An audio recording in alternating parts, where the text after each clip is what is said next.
خیلی سخت بود که بیام این ویدیو رو بگیرم، ولی گفتم که لازمه که اول ویدیو اینو بهتون بگم که من این ویدیوها رو از قبل آماده کردم. هممون توی این مدت توی یک غم بزرگ، غم همراه با خشم بودیم. خشم از جمهوری اسلامی، خشم از کشتن جوونا، نوجوانا، آدما. من راستش رو بخواید سالها به نوجوانا درس دادم، باشون زندگی کردم. بهتر از این که آدمای دیگر رو بشناسم، نوجوانا رو میشناسم و باهاشون بیشتر احساس راحتی میکنم. هر کدوم از نوجوانا رو فکر میکنم که شاگردای خودمن و نسبت بهشون یه حس مسئولیت میکنم.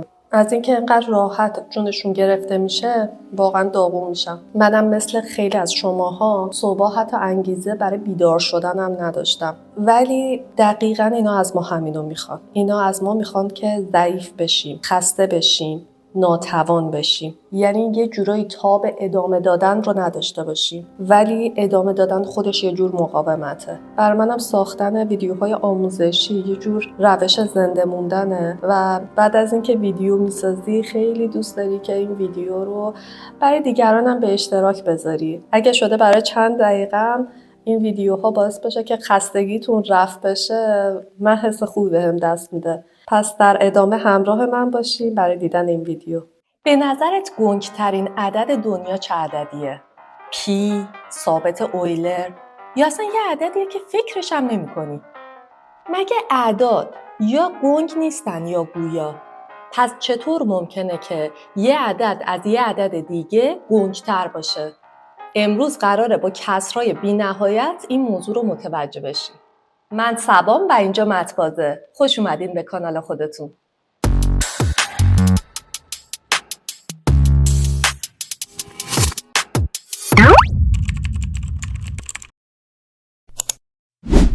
تا حالا با کسرای بی‌نهایت یا مسلسل روبرو شدین؟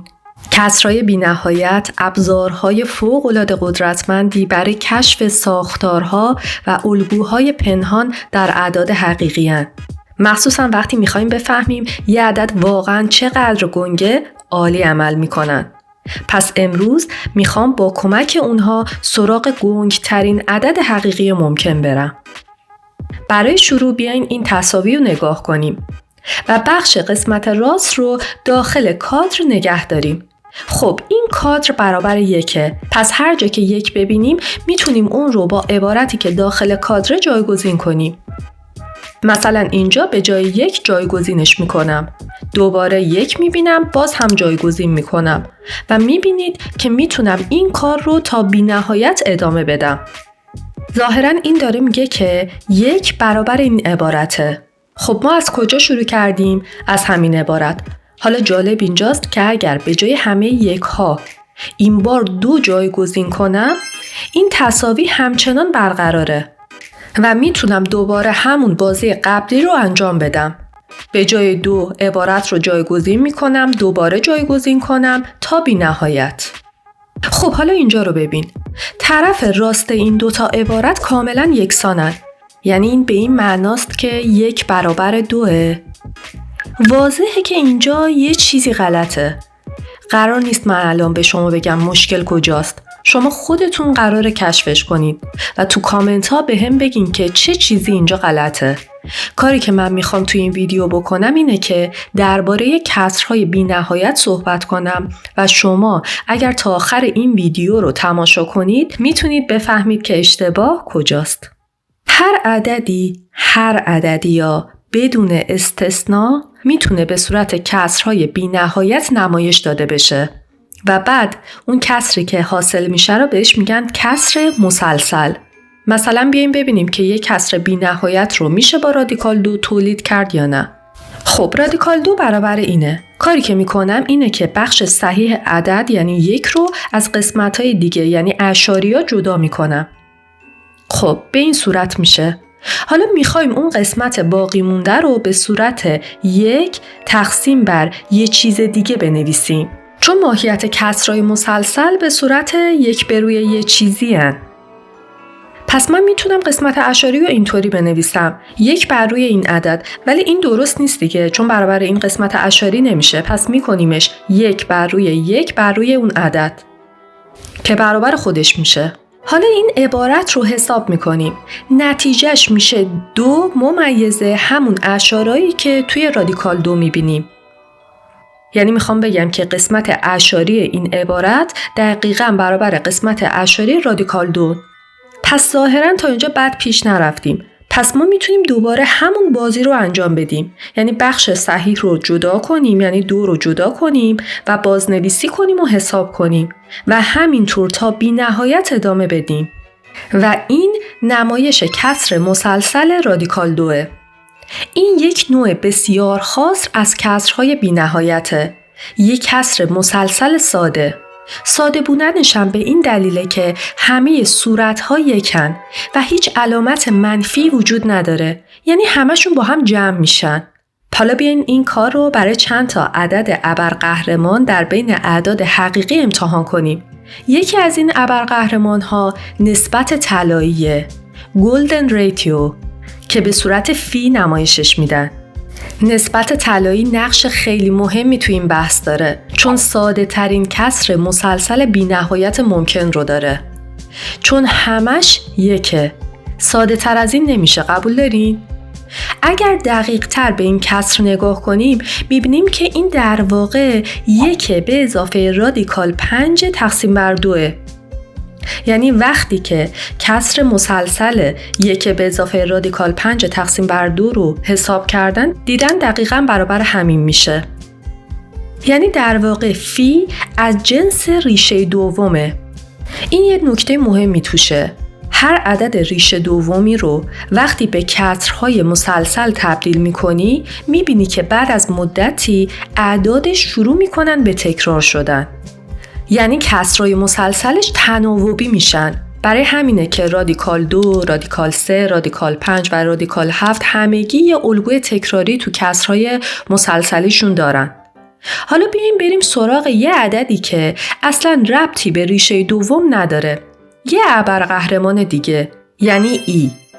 ای برابر 2 ممیز 718 میشه تقریباً. البته اگر به کسر مسلسلش نگاه کنیم خب الگویی نمیبینیم اینجا، ولی این فقط ظاهر ماجراست. اگر کمی دقیق تر نگاه کنیم یه نظم پنهانی رو توش میتونیم پیدا کنیم. بیاین این اعداد رو جدا کنیم. اگر این عددها رو از این بست جدا کنیم به این الگو میرسیم: 2 2 تا 1، 4 2 تا 1، 6 2 تا 1، 8 و تا بی نهایت. نظمی که تکراری نیست، البته تصادفی هم نیست. این دقیقاً نکته جالب ماجراست.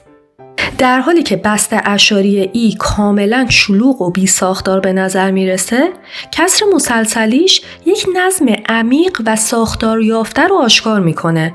نه ساده است و نه تناوبیه، اما به طرز عجیبی زیباست. حالا میتونیم از این کسرهای مسلسل برای اثبات گنگ بودن این اعداد هم استفاده کنیم. چطوری؟ خیلی ساده است. بیا بهت بگم. اول باید به یه عدد گویا نگاه کنیم. به چه عددی میگیم گویا؟ عددی که میشه اونو به صورت کسری نوشت. خب یه کسر مثل این رو بردارید. 1473 به روی 50 و الگوریتم ساخت کسر مسلسلش رو روش اجرا کنید. کسر مسلسل اون متناظر با اینه. شاید تعجب کنی که بگم این کسر همینجا تموم میشه، یعنی تا بی نهایت ادامه پیدا نمیکنه.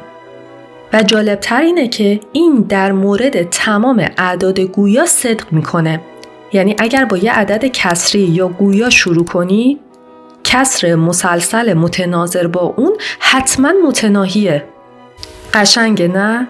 فقط یه چیزی، نیاین اون کسر رو به عدد اعشاری تبدیل کنید. با خود کسر جلو برین و خیلی سریع میبینید که این فرایند حتما یه جا متوقف میشه و متوجه میشید که همه اعداد گویا کسر مسلسل متناهی دارن. و وقتی اینو بدونیم عملاً اثبات کردیم که رادیکال 2، ای، فی و همه اینها اعداد گنگ هستن. چرا؟ چون کسر مسلسلشون تا بی نهایت ادامه پیدا میکنه، در حالی که اگر گویا بودن یه جا متوقف میشد. زیبا نیست به نظرتون؟ حالا توی این مرحله میخوام ازتون بپرسم گنگ ترین عدد کدومه؟ در نگاه اول این سوال ممکنه کمی احمقانه به نظر برسه، چون یه عدد یا گویاست یا گنگه. چیزی بین این دوتا دیگه وجود نداره. پس چطور ممکنه یک عدد از عدد دیگه گنگتر باشه؟ برای توضیح این که اسمشو میذاریم منطقه خاکستری، بیاین به این تساوی نگاه کنیم. اصلا چطور باید بررسی کنیم که این دوتا عبارت با هم مساوی هستن؟ کاری که باید بکنیم اینه که از پایین این عبارت شروع کنیم به جمع کردن. 1 به اضافه 1/3 4/3، بعد 1 تقسیم بر 4/3 3/4، بعد اینو حساب میکنیم و همینطور ادامه میدیم و میبینیم که بله این دوتا عبارت با هم مساویه. حالا یکی یه عدد برداشته و یک کسر مسلسل بی نهایت از اون ساخته و بدون اینکه بگه اون عدد چی بوده این کسر رو به ما میده و میگه که ببین میتونی بفهمی من چه عددی شروع کردم؟ این کسر مسلسل بی نهایت برابر چه عددیه؟ مسلماً مثل اعداد گویا من نمیتونم از پایین شروع کنم به جمع کردن، چون اصلا پایینی وجود نداره، بی نهایت ادامه داره. اما دقیقاً همینجاست که معلوم میشه که کسرهای مسلسل بی نهایت یه ویژگی فوق‌العاده دیگه هم دارن که اونو برای خیلی از کاربرها مفید میکنه. پس تا اینجا گفتیم که ما این کسرهای مسلسلی رو نمیتونیم مستقیما حسابشون کنیم چون انتها نداره. پس چی کار باید بکنیم؟ باید بیایم کسرها رو هرچه زودتر متوقف کنیم. یعنی چی؟ برای این کار میایم عبارت رو در محل علامتهای جمع قطع میکنیم. بیا از روی این کسر واضح‌تر بهت بگم. ببین 3 رو جدا بنویس. حالا 3 به اضافه 1/7 رو بنویس. دوباره 3 به اضافه 1 به روی 7 به اضافه 1 به روی 15 رو بنویس. به این کسرهایی که اینجا هستن میگن کسرهای جزئی و همین کار رو تا بی نهایت میتونی ادامه بدی. اینجا ما یه دنباله میسازیم. 3 و 22/7 و 333 به روی 106 و الی آخر. وقتی هر کدوم از اینا رو حساب میکنیم، یعنی تقسیم میکنیم بر هم دیگه، هر بار دقیق تر میشن و به عدد مورد نظر ما نزدیک تر میشن. این یعنی این دنباله همگراست. خب احتمالاً تا الان حد زده باشید که این دنباله چه عددیه. حالا به 3 که الان کاری نداریم، ولی 22/7 تقریبا میشه 3/14. خب این یه نشونه واضحه که یه تقریب از پی داریم. پس این بست کسر مسلسل پیه. برای اینکه ببینیم این تقریب ها چقدر خوب کار میکنن، بریم این چند تا عدد دنباله رو به عدد اعشاری تبدیل کنیم و اینجا مشخص میکنیم که هر کدوم تا چند رقم اعشار با بست اعشاری پی منطبقن. مثلا این یکی رو ببین، به طور شگفت‌انگیزی به عدد پی نزدیکه و هرچی جلوتر هم بریم این نزدیکی بیشتر هم میشه. این کسرهایی که اینجا در سمت چپ میبینید در تاریخ عدد پی فوق‌العاده معروفن. ساده تر بگم اینها بهترین تقریب‌های ممکن برای پی هن. به طور کلی اینجا معلوم میشه که کسرهای جزئی حاصل از کسر مسلسله عدد بهترین تقریب‌های گویای اون عدد هستن. بذار دوباره واضح‌تر بهت بگم. ما میتونیم با استفاده از کسر مسلسل یه عدد گنگ یک دنباله از بهترین تقریب‌های اعداد گویا برای اون عدد رو بسازیم. واضحه که اگر توی این دنباله جلو بریم و مخرج‌های بزرگ و بزرگتری رو در نظر بگیریم، میتونیم با یه عدد گویا یا با کسرها هر چقدر که بخوایم به یک عدد گنگ نزدیک بشیم. اما یه نکته‌ای هم این وسط هست که جلوتر متوجهش میشین. الان اینجا رو نگاه کنید. قبول دارین که این تقریب با مخرج خیلی کوچیک تک رقمی هم به طرز شگفت‌انگیزی دقیقه. پس خلاصه این که این کسرها خیلی فراتر از انتظار عمل میکنن. خب حالا یادتونه که در مورد منطقه خاکستری گفتم؟ یعنی میشه دوتا عدد گنگ رو با هم مقایسه کرد و گفت این یکی از اون یکی گنگ تره. خب کاری که اینجا باید انجام بدیم اینه که دو تا عدد گنگ رو در نظر بگیریم. اول بیاین کسرهای مسلسل هر کدوم رو بسازیم و بعد بیاین دنباله کسرهای جزئیشون رو تولید کنید. و بعد میتونیم مقایسه کنیم که کدوم عدد راحت‌تر تقریب زده میشه و کدوم سخت‌تر. خلاصه این که میتونیم مقایسه کنیم که کدوم از اون یکی گنگ‌تره. خب مثلا بیاین این دوتا عدد رو با هم مقایسه کنیم. نسبت طلایی و عدد پی. کسر مسلسل نسبت طلایی همونطور که دیدیم کاملا منظم و مرتبه. ولی برای پی یه مقدار شلوغ و نامنظمه. با دیدن این دوتا کسر به نظر شما کدوم یکی گنگ‌تره؟ بیشتر مردم تا این کسرهای مسلسل رو میبینن میگن خب معلومه واضحه پی گنگ‌تره. اما در واقع اشتباه میکنن. بیاین این دوتا جدول از دنباله کسرهای جزئی کسرهای مسلسل پی و فی رو ببینیم. همونطور که دیدیم تقریب زدن پی با این کسرها فوق‌العاده آسونه. سمت چپ تقریب‌های پیه که با سرعت وحشتناکی به پی نزدیک میشن. اما این طرف در قسمت نسبت طلایی چی؟ بهترین تقریب‌های فی واقعاً دارن تقلا میکنن که بهش نزدیک بشن. پس اینجا میتونیم بگیم که نسبت طلایی از پی گنگ‌تره. تقریبا میتونیم بگیم که به جای پی هر عدد دیگه‌ای هم بذارید باز هم فی همیشه بدترین عملکرد رو داره و کسرای جزئیش همیشه خیلی کند و آروم یه تقریبی از فی رو میدن. پس میتونیم بگیم که نسبت طلایی گنگ‌ترین عدده. راستش علتش هم اگر دقیق نگاه کنیم اصلاً پنهان نیست، جلوی چشممونه. همه چیز به این اعداد مربوط میشه. هر چقدر این اعداد بزرگتر باشن، وقتی دنباله کسرهای جزئی رو حساب میکنیم پرش شما به سمت مقدار واقعی عدد بزرگتره. اما وقتی این اعداد کوچیکن پرش ها هم کوچیک میشن. کوچکترین حالت ممکن برای این اعداد چه عددیه؟ درسته 1. از این کوچکتر نمیشه. دقیقاً به همین دلیله که با اطمینان میتونیم بگیم که نسبت طلایی یا فی گنگ‌ترین عدد گنگه. خب حالا این موضوع چه اهمیتی داره؟ راستش ریاضیدانا قطعاً بهش اهمیت میدن. من و شما هم به عنوان ریاضی باز برامون این موضوع مهمه. چون احتمالا شنیدید که فی یا نسبت طلایی در همه جای طبیعت دیده میشه. بعد هر جا که صحبت از نسبت طلایی باشه اعداد فیبوناچی هم ظاهر میشن. و خیلی از پدیده هایی که در طبیعته با همین فی و دنباله فیبوناچی همراهن. یعنی بیشتر پدیده ها در طبیعت با گنگ‌ترین عدد گنگ در ارتباطن. ببین فعلا نمیخوام وارد بحث اعداد فیبوناچی و ارتباطشون با نسبت طلایی بشم چون میخوام توی یه ویدیو مفصل در موردشون صحبت کنم. اما فقط برای اینکه یه دید کلی داشته باشی بد نیست بدونی که اعداد فیبوناچی به طرز جالبی داخل کسرهای مسلسل ظاهر میشن. اگر دنباله کسرهای جزئی عدد فی رو ببینی متوجه میشی که اعداد فیبوناچی فوراً ظاهر میشن. 1 به اضافه 1 2، 1 به اضافه 2 3 و همینطور ادامه داره.